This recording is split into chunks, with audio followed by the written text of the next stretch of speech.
Thank you so much for joining us today. I'm Nicole Heller, Senior Policy Analyst at the New Hampshire Fiscal Policy Institute. NHFPI is a nonpartisan, independent research nonprofit that examines issues related to the state budget, the economy, policy decisions, and the financial security of Granite Staters. We do this through the lens of people and families with low and moderate incomes. Today, we're going to talk about housing, but in a way that goes beyond just the high prices and limited availability, though we'll certainly talk about that. We have a panelist of experts who will show us how housing, education, and homelessness are inextricably linked. These experts are Jennifer Chisholm, Executive Director of the New Hampshire Coalition to End Homelessness, Sarah Wrightsman, the Community Engagement and Education Manager at New Hampshire Housing, and Jessica Williams, NHFPI's own policy analyst. To start, each of our panelists is going to briefly discuss findings from their most recent works, and then we'll get into our panel discussion. So starting us off will be Jess Williams. Take it away, Jess. Thank you so much, Nicole. So I'll first be breaking down some data on current housing cost figures, as well as how these costs have changed over the last few years. If we can go to the next slide, housing has remained one of the highest expenses for families in New Hampshire, with costs continuing to increase rapidly each year since the start of the COVID-19 pandemic.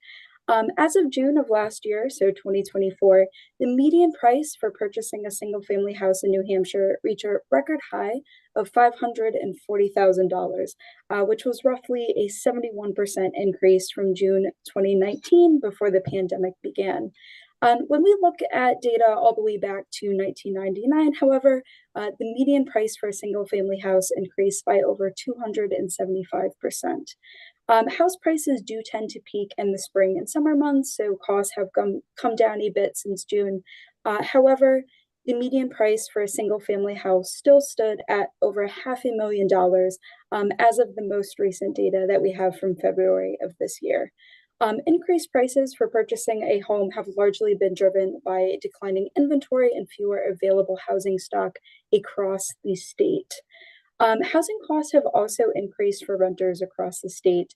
As of 2024, the median monthly cost for a two-bedroom unit was about $1,800, including the price for both rent and utilities. When we look at costs before the pandemic, this was roughly a 36% increase from 2019. Similarly to increased costs for new homeowners, higher rental prices have been mainly fueled by the state's low rental vacancy rate. According to New Hampshire Housing, a 5% vacancy rate is considered a balanced rental market.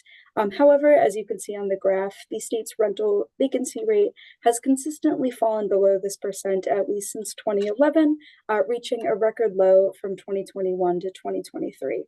Renters are also more likely to be cost burdened or pay more than 30% of their income towards housing costs, as defined by the U.S. Department of Housing and Urban Development. Based on the most recent data that we have from 2023, about 51% or more than half of renters in the state met this criteria to be considered cost burdened. And finally, we know from the data that housing costs have consistently outpaced both median income and average wages in the state. Represented in orange on the graph, you can see that the median price for purchasing a single-family house has continuously risen, increasing by about 57% from 2019 to 2023. Comparatively, the state's median household income, represented in blue on the graph, has increased at less than half that rate, rising by approximately 25% since 2019. We also see a similar occurrence among New Hampshire's average private sector hourly wage growth, increasing at a similar rate at about 27%. So while the median price for a two-bedroom rental unit hasn't outpaced income as significantly as single-family house prices have, families who rent their homes tend to have much lower incomes to families who own their homes. As of 2023, the median household income among renters was less than half that of homeowners, at around $54,000 compared to $145,000 comparatively. According to national data, the gap between renter and homeowner incomes has risen, which may explain why renters, particularly renters with the lowest incomes, are more likely to be cost burdened by increasing housing prices. And with that, I will turn it over to Jennifer from the New Hampshire Coalition to End Homelessness to discuss more about their 2024 annual report, as well as how these rising costs have impacted the state's unhoused population. Thank you. The New Hampshire Coalition to End Homelessness puts out the State of Homelessness in New Hampshire report every year. And so I'll be talking about the data from our 2024 edition, which covers the 2023 information. So we're always falling a year behind with that. So if we can go to the next slide. The report is an analysis of two different data sources. One is the point in time count. And so that's a 24-hour count that happens at the very end of January. And so the latest one happened at the end of 2020 or beginning of 2025. This is looking at the January 2023 data, however. So when we're looking at point in time data, it's generally an extremely vulnerable population in that it's people who aren't able to have the social network, social support to find housing even the coldest month of the year. And then we also look at the housing management information, or HMIS data, which is year-long data across the entire calendar year of 2023. We'll be talking about definitions of homelessness later in this webinar. And so we can also talk about who is missing from the report. So these are the information on subpopulations from the point in time count data, which again is that 2020 or 24-hour count. And so some notable takeaways is that one, we saw increases in all categories, subpopulations across the data, other than veteran homelessness. So we did see about a 20% decrease in veteran homelessness, which is wonderful. And for the single year percentage increases, they were very high. So in almost all of the increases we saw, it was over 50%. So for instance, the number of people who were experiencing sheltered homelessness was up 65%. And families, we saw nearly a 50% increase. And then in unsheltered homelessness is the one place where we saw nearly a plateau. And I'll talk about that in a minute. Between 2022 and 2023, we saw a 2.1% increase in unsheltered homelessness. So people who are staying outside or in a place not meant for human habitation, such as a car or an abandoned building. So I'll address that in a minute because that does not tell the whole story. As far as comparison to the national data, in the 2023 point in time count, we as a state had the highest percentage increase in total homelessness in the United States. So we saw a 52.1% increase in our numbers in 2023. And if you look at the national data, it increased by, I'll say only 12% is a lot, but compared to 52%. So this is certainly not a place where we want New Hampshire to be a leader. So next slide. When we look at unsheltered homelessness, again, we saw that plateau in 2023 compared to 2022. So we only saw 7 more people in the 2023 count than we did in 2022. However, we looked at the 2024 data because at the point that we were writing the report, preliminary data was available to us. And unfortunately, the plateau did not last. We saw a 71.3% increase of people experiencing unsheltered homelessness over 2023. Which is nearly a quadrupling of people staying out from 2019, which is a completely heartbreaking number. In the HMIS or long-term data, we also saw increases across the board, including with veteran homelessness. One of the things to say is that we did also see an increase in providers and some expansion of eligibility criteria for veteran homelessness. So that plays into that increase. About 6,800 New Hampshire residents experienced homelessness in 2023. And so if you were to take that and make them their own municipality, that town or city would be larger than 80% of towns and cities in New Hampshire. And the biggest jump that we saw in the year-long data was in persons and families. And another piece that we really focused on in this year's report was aging, the intersection of aging and homelessness. And so I just wanted to note that New Hampshire is an aging state. We have the second highest median age at 43, I think, 0.3 years old. And we have the seventh highest number of people ages 65 plus. And the number of older adults in New Hampshire is projected to double in the next 20 years. And so this is an issue that we're hearing through some roundtables that we're doing throughout the state.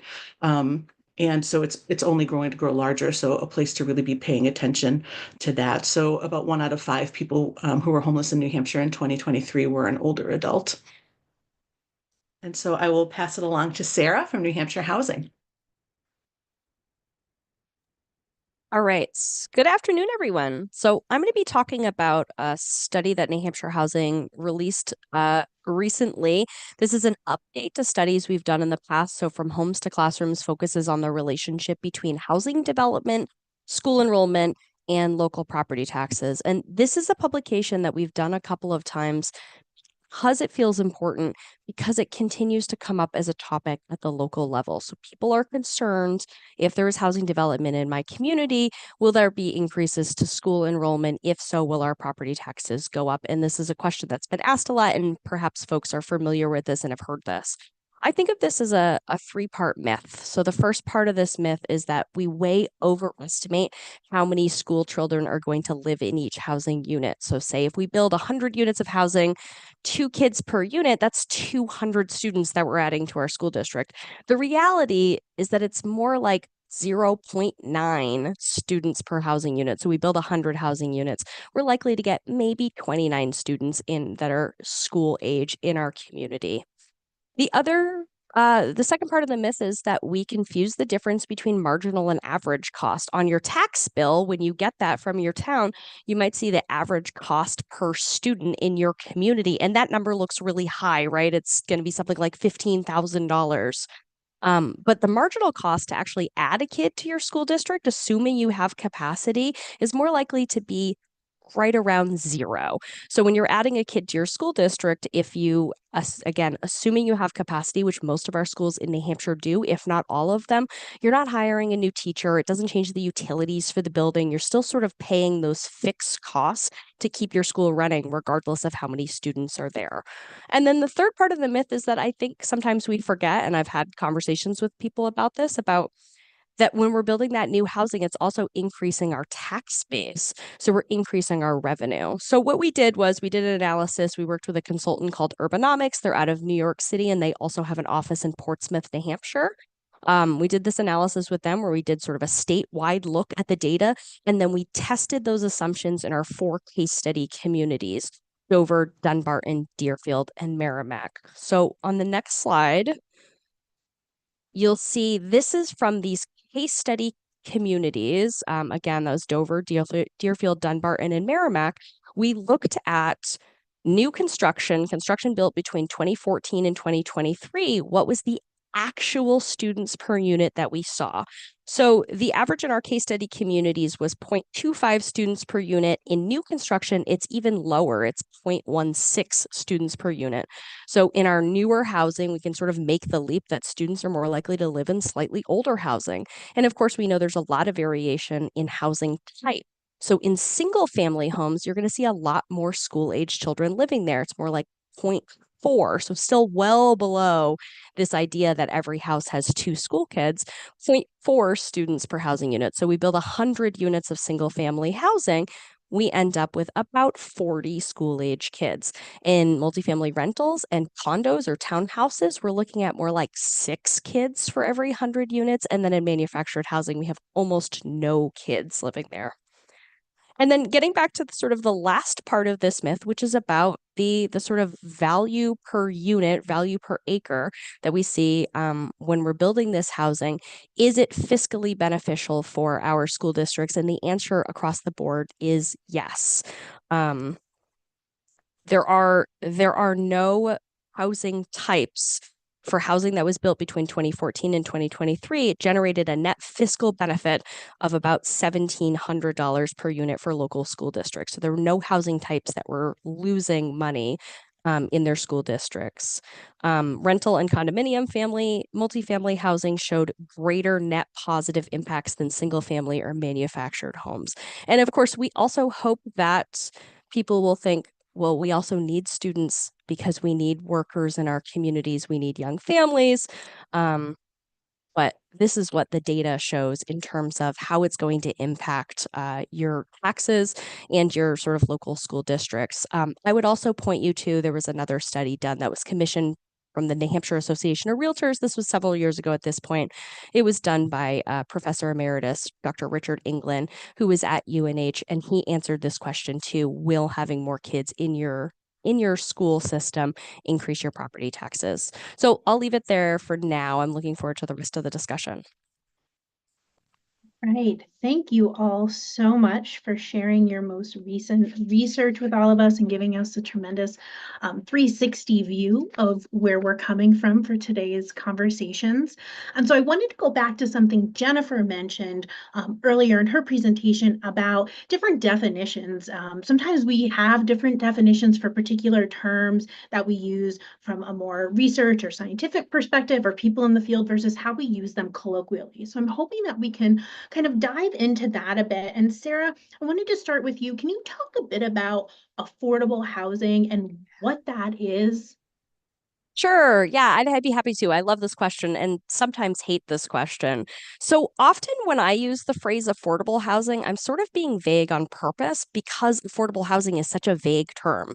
So affordable housing means that you're not spending more than 30% of your income on your housing across the board. So that means that all housing is affordable to someone. For most people, there are certainly people who are sort of cost burden. They're spending more than 30% of their income, and Jennifer can be even more specific about that on their housing. But most people are living in affordable housing, i.e., housing that is affordable to them. On the other hand, we have some really specific definitions for some of this other stuff, like workforce housing, for example. We have a state definition. It's housing that is affordable to a family of three, a renting a family of three who's making up to 60% of the area median income. And it is for sale housing that's affordable to a family of four, making up to 100% of the area median income. And then New Hampshire Housing releases what that means in numbers in your area every year. Problem, of course, is that there are a bunch of different ways that workforce housing or affordable housing can be created. So people might ask me sometimes, like, how much affordable housing are we building? And I really can't answer that question. So sometimes workforce housing gets built or affordable housing gets built because of a special financing product, like the low-income housing tax credit program is going to hold the developer to some specific requirements. We're creating workforce housing with this developer subsidy. Sometimes it might be a local level, like the town has an inclusionary zoning ordinance and the developer is creating, 10% of the units are going to be rent or income restricted because the town says so, and that's part of their deed restriction or covenant or developer agreement. But a lot of the sort of workforce housing in New Hampshire is naturally occurring affordable housing. So it's housing that, for whatever reason, happens to fall underneath those thresholds. It might be because of the size or the location, or it's older housing stock, it's dilapidated housing stock. A lot of our housing fits into that sort of naturally occurring affordable housing bucket. Less so, I suspect, over the past few years, that some of that housing that used to be that naturally occurring affordable housing has gone up in cost. Like my own house, for example, the value has increased, pushing it outside of that sort of workforce housing threshold. So it's a little bit of a primer on the definitions. Thank you, Sarah. And all that, as a follow-up, all that is in compared to market rate, which is just whatever someone can get for a house. Perfect. All right. And Jess, can you kind of unpack a bit more about subsidized housing, particularly in terms of housing choice vouchers? Yes, absolutely. Thank you for bringing that up, Nicole. So subsidized housing in kind of the formal defined term is defined as housing where all or a portion of the occupant's monthly housing cost is paid for directly by the government, with renters paying a portion of the rent that is determined to be affordable to them based on their income. The most common example of this is with the Housing Choice Voucher Program, also formerly known as Section 8. This is entirely a federally funded assistance program with public housing authorities across New Hampshire administering and managing the program. And Sarah, please feel free to jump in if I missed anything on this front, but New Hampshire Housing is the largest administrator of vouchers in the state. In 2024, about 4,338 rental vouchers were distributed through New Hampshire Housing, with the average household income among families being about $19,000. Smaller, of course, municipal level public housing authorities can also administer vouchers, depending on both availability as well as need within their specific communities. There are close to around 20 other local housing authorities across the state who have housing choice voucher programs. However, it's also very important to note that many authorities have had to pause their voucher waitlist, particularly over the last few years due to limited rental vacancy in their communities. Great. Thanks for unpacking those various definitions of housing. And Jennifer, I wanted to turn to you and return to your comments earlier about how homelessness is defined, and specifically who's included in that definition and who's not. Great. Thank you for the question. I think it's a really important point to understand, especially as we're looking to use homelessness data to help drive our understanding of what needs to happen within the housing market.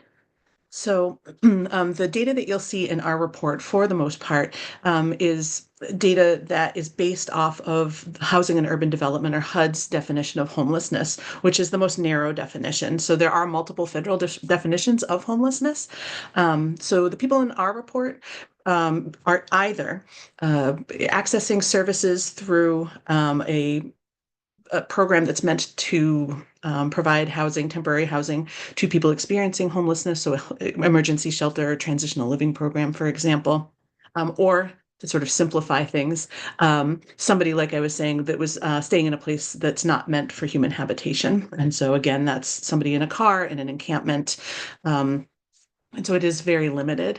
So there is the McKinney-Vento Act. And so this is what the school districts use to count homelessness. And so that expands this limited definition to also include people who are doubled up. So doubled up meaning that you have lost your housing due to an economic or other sort of crisis, and need to be staying with another family member, another friend, but you yourself do not, say, hold the lease for this unit. And so it's a very hidden population. It's very difficult to count the number of people who are unsheltered. We've tried, and others have tried, not particularly effectively. And so I always try and explain that when you're looking at our data, this is a large population of people, families, individuals that aren't included in our graphs. And so when we look at the increases that we've been seeing across the HUD definition, we also need to take into consideration that there is this large pocket of people that we don't have a lot of information about, but who truly also need housing. And so that it needs to be considered, even if we don't have the specific data about the scope of that particular issue. Thanks, Jennifer. So capturing those folks who are homeless but may not be as visible as other folks who are more visible in the communities. So a question we get a lot at NHFPI is, how did we get here? How are we so short on housing? So Sarah, can you kick us off? And then I'd love to hear from everybody about how are we here? Sure. This is a question we get asked a lot too. And we didn't pull up building permit data in this presentation, but I think if you look at it, it's really telling. Just sort of our building permit data over the years is like, we had our big housing boom in the 1980s. We had another smaller, maybe more appropriate housing boom in like the early 2000s. And then 2008 happened, of course. Housing crash, went into recession, and we really haven't gotten to a place where we're back to those pre-recession levels. So we're still building at like post-recession all these years later. And so the basic answer, right, is that we're underbuilding. We're not building enough housing. We haven't been keeping up with our growth. And at New Hampshire Housing, we often talk about the 5 L's. So labor, lumber, land, loans, and laws. We know labor, right? There's workforce shortages. It's hard to get housing built. We need workers to build the housing, but we also need housing for those workers to live in. Lumber, cost of construction is high. We know that development is incredibly expensive.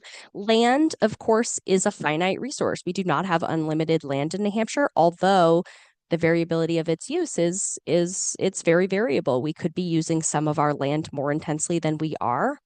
Loans, I'm not really going to speak to. There are maybe some fun things we could do with financing to make sort of funding more available for housing development, like adding more money to the Affordable Housing Fund. And then laws. And this is where we focus the majority of our attention because it feels like something that we can do something about. We have some control over our statewide legislation, but more importantly, and more to what I do, is working with communities on local zoning reform and ensuring that their zoning allows us to create opportunities to build a sufficient amount of housing. So that's the gist of how we got there. Construction's expensive, we're underbuilding, and our zoning is exclusive and restrictive. It makes it challenging to build what we need. Thanks, Sarah. And Jennifer, can you jump in a bit too about why are we seeing this increase in the number of homeless individuals? Sure. So certainly COVID had a large impact on kind of the beginning of this real spike. People were very nervous about who they were letting in to stay and maybe double up with them. And so we saw a push of people who were out. Capacity at shelters was very taxed and remains, many shelters remain at capacity. I know that families sometimes are facing waiting lists of dozens of other families in front of them to be able to access that. And so certainly the economics of the wage gap and rental costs have also really contributed to that. So if you have somebody who is now finding themselves in a place where they are homeless, in a situation, then it just makes it harder and harder for them to be able to re-enter into the rental market. So certainly it's a landlord's market right now. And so being able to, if you're competing against many different applicants and perhaps you have an eviction or don't have a landlord reference simply because you haven't had a lease in the last year or two because of your situation, it just makes the competition even harder, and barrier upon barrier upon barrier are building up for people. And so I think too, taking a look at, we know that the housing is the long-term solution to this. And I think that the state is really trying to work on figuring out what the interim solutions are that we can be putting in place for people who are homeless now. And so that's just a real challenge. Thank you, Jennifer, for shining light on some of the folks experiencing homelessness. And Jess, do you want to talk a little bit about the financial aspects of this? Yeah, absolutely. So in addition to all the points that both Sarah and Jennifer brought up, I think it's also important to emphasize and remember that the housing market and the rental market are essentially all one combined market. The housing constraints that have impacted homeowners over the last few years are also impacting renters in New Hampshire. Just to get into a little bit more of the data, when we take the average 30-year fixed mortgage rate, the annual median sale price for purchasing a home, and the average monthly property tax rate in New Hampshire, as well as factor in a 5% down payment on a new home, the average family would have had a monthly mortgage payment of approximately $4,000 in 2024, which was an increase of over 130% from the median mortgage and tax estimate in 2017. So based on the median household income, the data that we have from 2023, a typical Granite State family purchasing a home last year would have needed to spend nearly half of its monthly income to afford these estimated mortgage payments.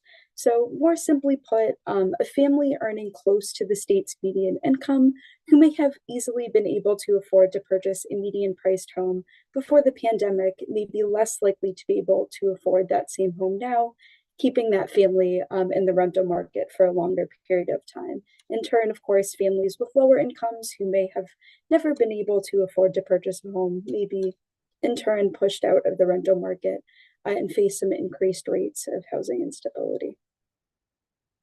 So there's this trickle down effect too from the housing market into the rental market.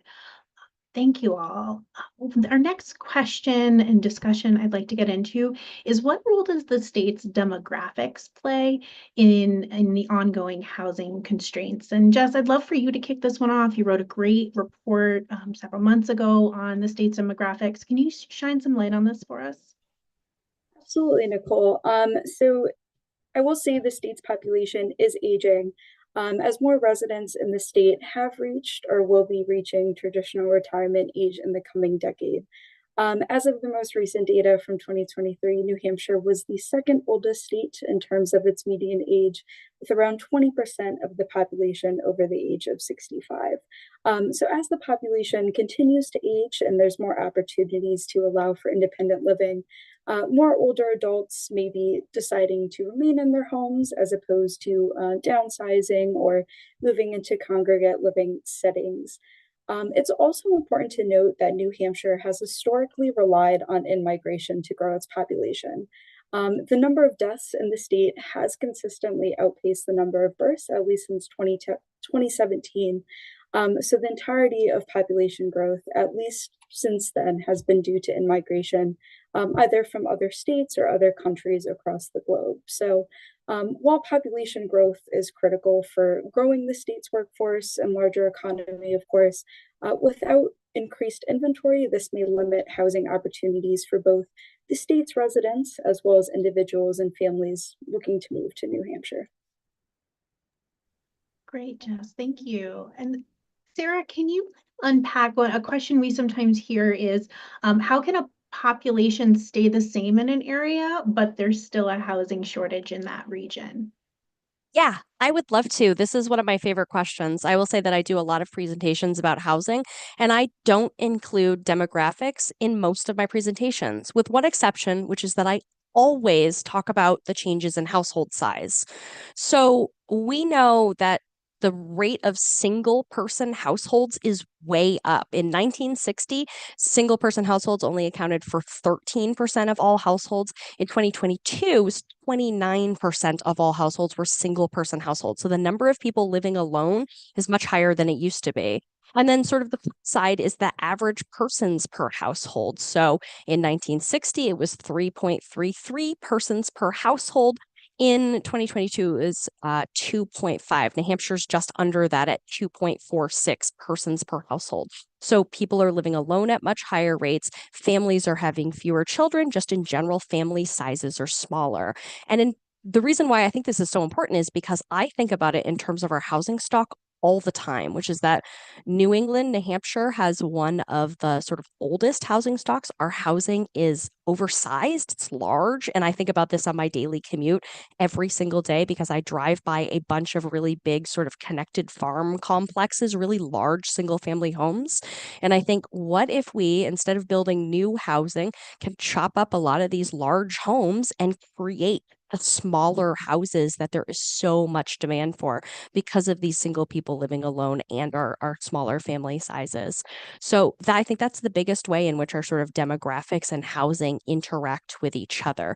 We know that we need smaller homes. We need a lot more smaller homes, sort of starter homes, and those are very difficult to build right now.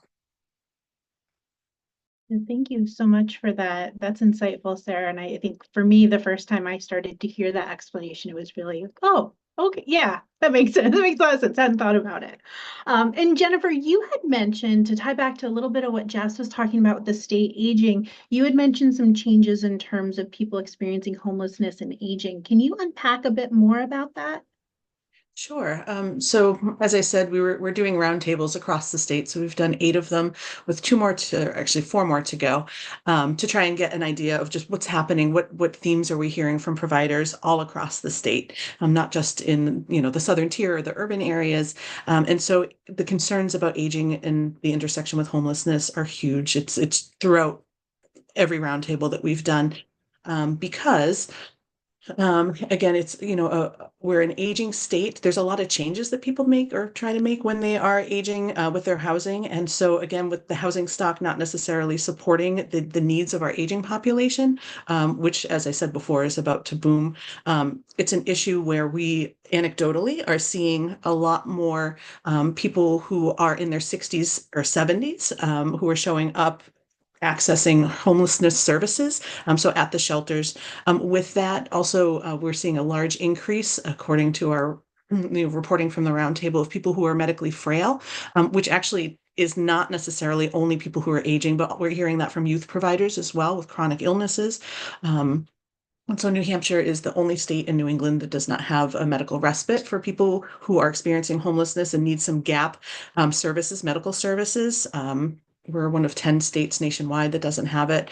So there are some gaps in services to be able to support people.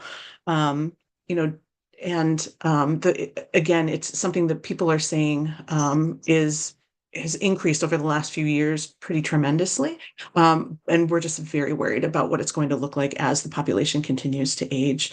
Demographically, too, in our report, we also know that minority populations are overrepresented in our homelessness population, as they are nationally.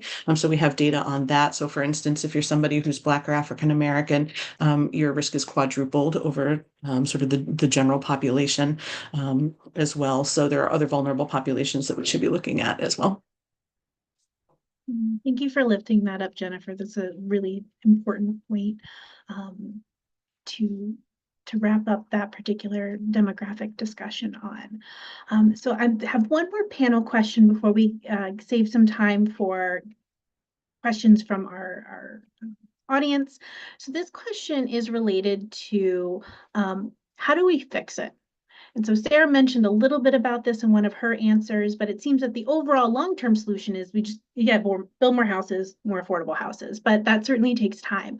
So what are some solutions, either legislative or non-legislative, that could be carried out through that intermediate term? And Jennifer, you kind of started this. Do you want to kick us off for this answer? Yeah, I'd be happy to. So I had mentioned, of course, right, allowing for more opportunities for things like residential conversions. It's sort of, I've been doing a lot of research lately on this relationship between housing and conservation, housing and agriculture, and what I'm finding is it's compact design, it's developing in the places where we already have development, so encouraging infill development and sort of upzoning in the places where we have roads, water, sewer infrastructure, et cetera, where there's already development happening. But the other thing, and I think I would have answered this question differently years ago, and now I know what I know, and it is it's money for technical assistance for zoning reform at the local level. And that's truly, I think I made a comment a few weeks ago that I think that this past year, these past couple of years, I've seen more sort of pro-housing zoning reform at the local level than I ever have. I've been doing this work for about 8 years. And a big part of that is that we have been giving money to communities to hire consultants and do this sort of technical assistance work. The majority of our communities in New Hampshire, they might not have a full-time planning staff. If they do have full-time planning staff, they might be bogged down with development review. Our regional planning commissions do not get enough money from the state to be able to really support their communities in doing this kind of work. And so this grant program that we've been running over the past couple of years, it came from Governor Sununu's $100 million Invest in H program. Probably the smallest portion of that was for municipal planning and zoning. And as of, I think, this Tuesday this week, town meeting day, we've seen like 30 communities as a result of this program change their zoning to be more pro-housing. And so this is the kind of thing that I think the biggest challenge here, right, is that Jennifer's probably thinking like, we need change right now. We need housing right now. There are people who don't have homes right now. And we're also trying to balance that with these like sort of longer term solutions. So we're always trying to balance this like urgency of we need housing right now, but like zoning reform, that's our long-term sustainable solution to building better communities, more affordable communities, smarter communities, better designed communities. So it's money for technical assistance for our communities, support for them to do this kind of work. And Jennifer, are there shorter term solutions that your group has talked about or thinking about in terms of how to help individuals experiencing homelessness? Yeah, so Sarah, thank you for that. You hit the nail on the head in that we do know that housing is going to be the long-term answer and ... right? Again, so we're looking at these interim solutions. And so I'll take my answer in kind of a direction that is extremely important and maybe not as specific as I would like to be. But I think that truly a lot of the answer is going to come from public education. So one of the things that we found in sharing the information from the data, which includes that economic data from New Hampshire Housing about how wages and rents just don't line up. So a lot of people, a lot of sort of residents of New Hampshire, citizens, don't understand the mismatch. They just don't truly understand what how much of a crisis we're in with housing, and then how that's rolling down and impacting the population that we serve, people experiencing homelessness. And I also don't think that people have a full understanding just sort of who in New Hampshire is at risk of that, and how broadly this issue is impacting your neighbor, your sister, your aunt, your friend, your grandmother. And so being able to share this information as widely as possible is something that's going to be huge. I think another thing that I would say is anything that we can do around prevention. My line right now is that an ounce of prevention in New Hampshire right now is worth at least 10 pounds of cure. And so what are the things that we can do to prevent eviction, to prevent people ending up in this situation in the first place, so that they don't have to, climb that ladder of barriers to get themselves out as well. So there are, some bills that we're watching that we're concerned would maybe add to the problem. And so being really paying attention to what's happening legislatively as well, and using your voice once you understand the crisis, talking to your legislators about it as well. Thank you so much for that, Jennifer. And Jess, do you have anything to add before I hop over to audience questions? I will just add, since we are in the midst of the state budget season, from a fiscal standpoint, the current state budget did include a number of housing investments to help support the increased production of affordable housing in the state. As Sarah was mentioning, this included some funds for the Invest New Hampshire Fund, funds for the Affordable Housing Fund, the start of the Housing Champions program, as well as increased money for dedicated to homelessness services, mainly to increase rates that are paid to shelters across the state who are providing critical supports and services. So while these appropriations are one-time allocations and likely will not be repeated in the upcoming state budget that will be enacted this July of this year, the governor's budget proposal did propose maintaining these increased shelter rates, as well as adding additional funding for the state's Bureau for Homelessness Services. Allocations towards homelessness services not only support the state's shelters, but they also fund the state's larger continuum of care, which provides services to those at risk of being unhoused. So when we consider current constraints resulting from high housing costs that I know we've been discussing throughout this webinar, and some of the disproportionate impact that these high costs have had on those with lower incomes, these increased allocations can provide some more immediate, more short-term support for residents in the state. Thanks, Jess.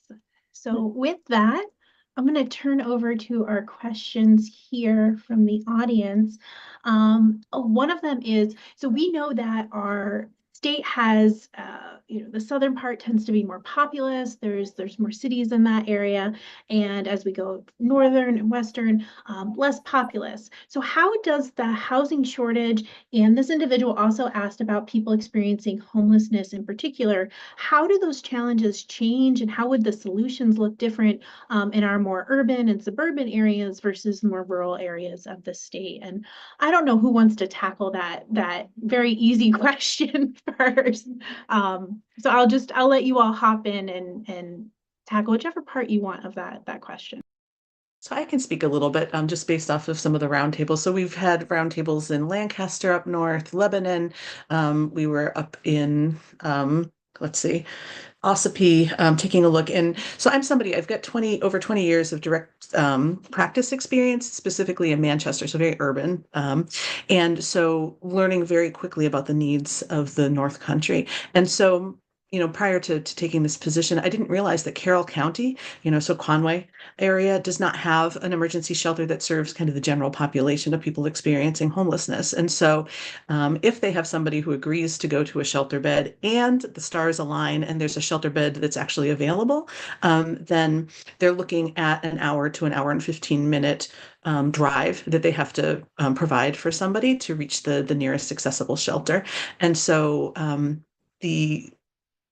the issues are so much more complicated up in the North Country. So your homeless service providers are covering such a large area that the transportation you could imagine, I'm sure, and the barrier that that presents as well. I know that when I was working in Manchester, it was hard enough sometimes for us to figure out transportation to get somebody from the east side across the river to the west side to go to a particular food pantry we partnered with. So when you're thinking about an hour's drive, but I will say that from that, a positive is that the service providers in those areas are just so well connected and communicate extremely well. And so that there is a sort of a silver lining to that as well. The only thing I would add to that is while we know that the solutions for our larger cities are not the same as the solutions for our smaller and more rural communities, that I have seen sort of a shift over the past couple of years, a really exciting one, where our smaller and more rural communities see themselves as part of the solution to the housing crisis. It sort of used to be more that the narrative was like, this is a Manchester problem or the cities will take care of this. But I mentioned that we administered this money for technical assistance for communities through the Municipal Planning and Zoning Grant Program. And what we found was surprising geographic diversity. So Manchester doesn't have one of these grants. Concord doesn't have one of these grants. Holbrook does, and Lancaster does, and Sugar Hill does, and all these sort of smaller communities, these North Country communities. Over half of the communities that have one of these grants are communities with populations under 5,000, and it goes as little as 500, population of 508, all the way up to 91,000. That's Nashua. But we've seen just this sort of enthusiasm and excitement from smaller and rural communities to be part of the solution and take some incremental steps and find those solutions that are appropriate for communities of their size, which is just more than I ever could have asked for. So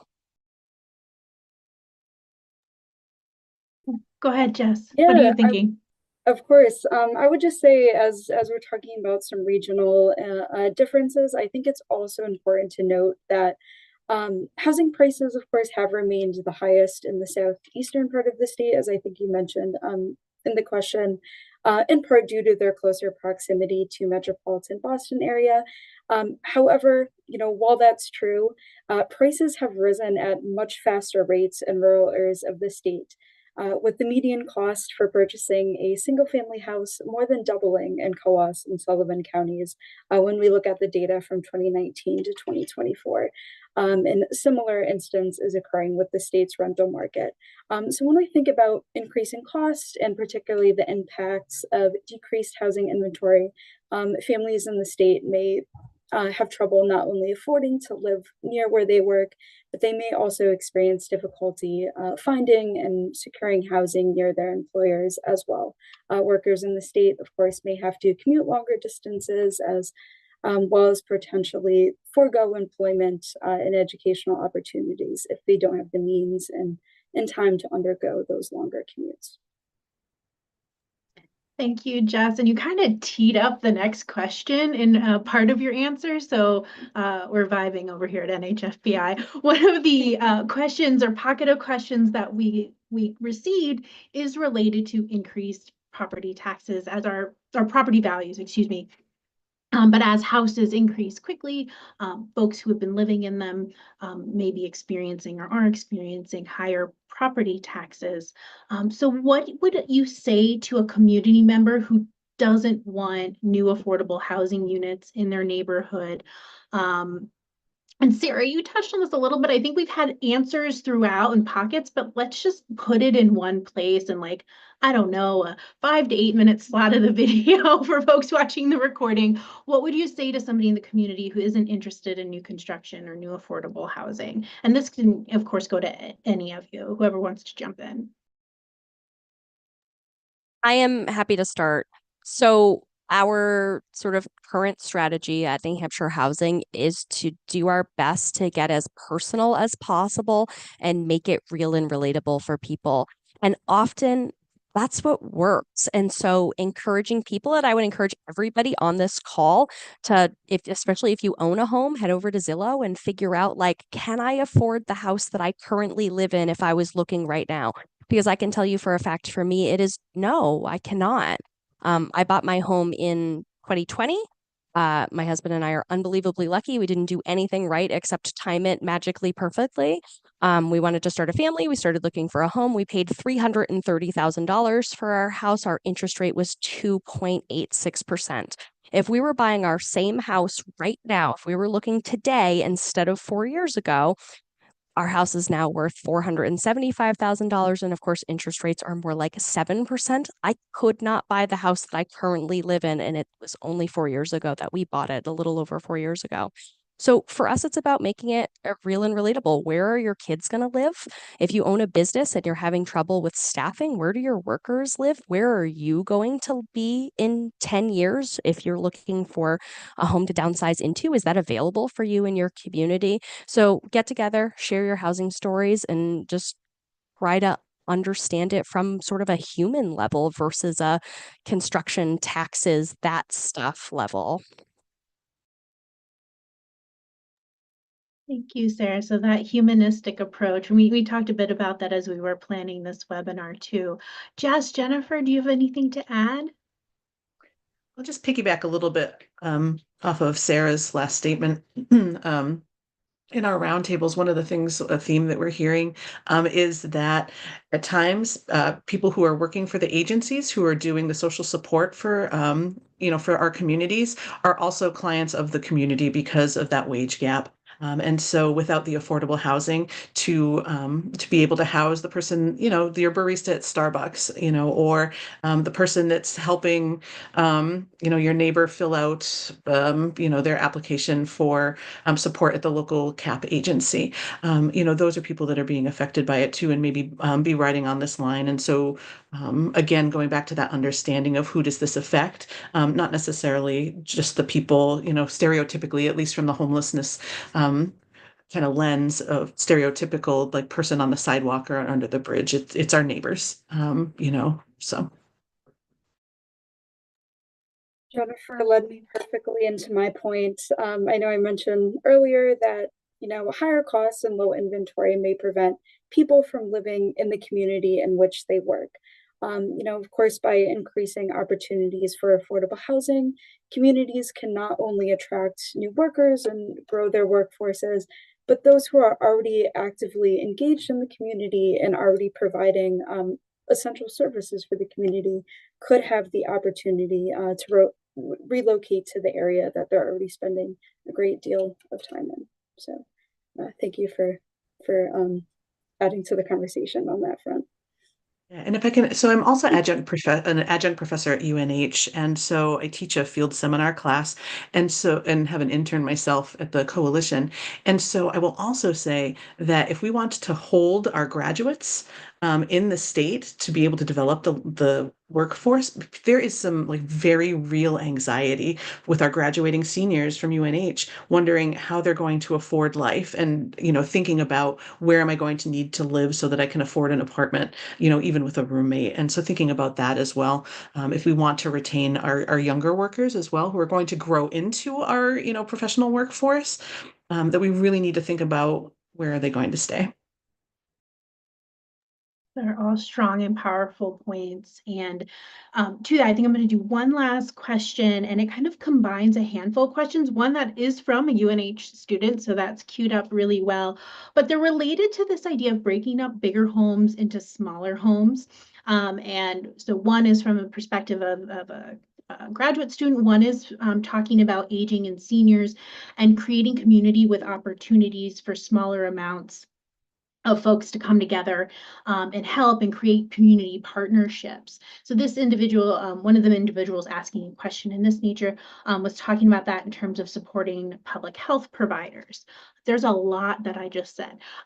If anything resonated with you as panelists, how would you respond to this idea of taking these bigger houses that we have and breaking them into smaller units for younger folks just starting out or older folks looking to downsize? And how can we tie in community services to that? I can start and then I'll toss it to you, Jennifer. So Obviously, I'm a big fan of this idea of breaking up our larger homes into smaller homes. I'm not at all going to pretend that that is simple to do. It is certainly not. There's a cost there. You'll likely need, if you're renting out part of it, you need a lead safety certificate now. So that's sort of an additional cost or an additional barrier with our older housing stock. I will say that the building code was changed last year. So now if you're taking a single family home or a duplex and you're turning it into 3 or 4 units, you no longer need to sprinkle the building. So that's a little bit of like a teeny reprieve in your price there. And our goal at New Hampshire Housing, of course, is to create those opportunities. So we're working with a local community to improve their zoning. It's about creating opportunities so that if a property owner wants to do that, they can. And I will say from my experience in various communities, that communities where this is allowed, Exeter is a great example. They will allow basically any single family home in the entire community to be 2, 3, or 4 units. And I think that it shows in their housing stock is more diverse than a lot of other communities' housing stock. So there is an opportunity there. It's not a quick fix, and it's definitely not an easy fix, but it is something that I feel strongly about, obviously.